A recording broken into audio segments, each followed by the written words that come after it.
তো গাইস, ছোট থেকে বড় হয়ে গেলাম একটা কথা শুনতে শুনতে, জন্ম মৃত্যু বিয়ে তিন বিধাতা নিয়ে। তবে আরেকটু বড় হয়ে বুঝলাম এটা সব ক্ষেত্রে প্রযোজ্য নয়। যেমন ধরো তুমি অ্যারেঞ্জ ম্যারেজ করবে, সেক্ষেত্রে এটা প্রযোজ্য।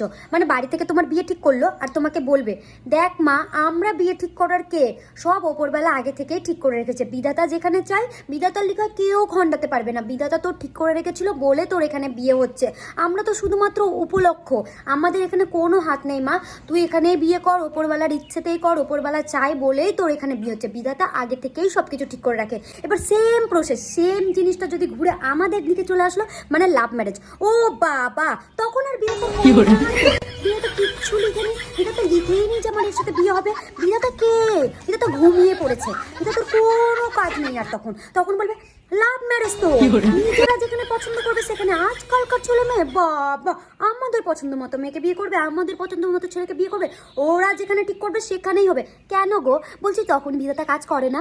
বিধাতা শুধু অ্যারেঞ্জ ম্যারেজের ক্ষেত্রে লিখে পাঠায় যে তোমার এর সাথে বিয়ে হবে, আর লাভ ম্যারেজের ক্ষেত্রে লিখে পাঠায় না? আরে অ্যারেঞ্জ ম্যারেজে যখন বিধাতা লিখছে, তখন নিশ্চয় লাভ ম্যারেজে ঠিক করে রেখেছে বলেই আমার প্রেম হয়েছে, তোমরা দিবে না বলে আমার প্রেম হয়ে গেছে। তখন আমি লাভ ম্যারেজ করছি, তোমরা দিলে আমার লাভ ম্যারেজ হতো না। মানে অ্যারেঞ্জ ম্যারেজের ক্ষেত্রে বিধাতা কাজ করে, লাভ ম্যারেজের ক্ষেত্রে বিধাতা কাজ করে না।